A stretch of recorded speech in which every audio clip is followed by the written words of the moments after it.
जय हिंद साथियों, इलाहाबाद हाईकोर्ट का एक बेहद ही शर्मनाक फैसला आया है। फैसला आया है कि बलात्कार के आरोपी को बेल दे देनी चाहिए और बेल दे दी गई है, ये कहते हुए कि बलात्कार का जितना दोषी आरोपी है उतनी ही दोषी वो पीड़िता भी है, क्योंकि उस पीड़िता ने खुद इस समस्या को आमंत्रित किया है। इस बलात्कार को हो शायद उनके फैसले में ऐसा लगता है वो भी ऐसा ही चाहती थी, ये कहते हुए आरोपी को बेल दे दी गई है।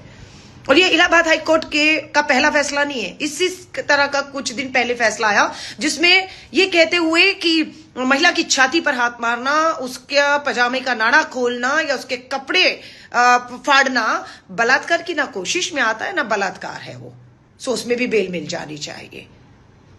ये दोनों फैसले बेहद शर्मनाक हैं, ये बर्दाश्त नहीं किए जाएंगे। इन फैसलों के खिलाफ अगर उचली अदालतों में भी जाना है तो जाना होगा हमें, नहीं तो यूं ही हिम्मतें बढ़ती रहेंगी।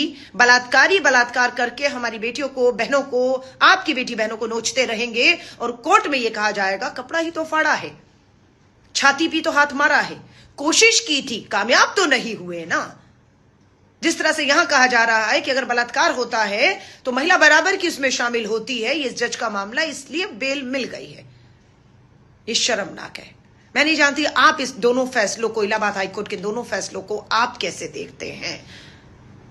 अगर आपको भी लगता है ये फैसले शर्मनाक हैं, गलत हैं, तो इनके खिलाफ आवाज उठाइए, ताकि जो जज बैठे हुए हैं अदालतों में, जो फैसले ले रहे हैं, जो न्याय की बजाय अन्याय कर रहे हैं और गलत संदेश समाज में भेज रहे हैं, उन तक ये संदेश पहुंचना चाहिए, उन तक पहुंचना चाहिए।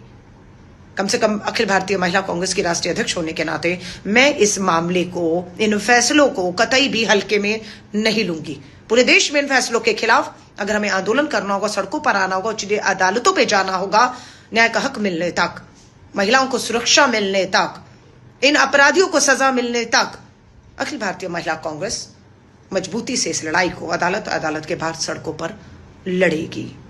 ये शर्मनाक है, इसे बर्दाश्त नहीं किया जा सकता।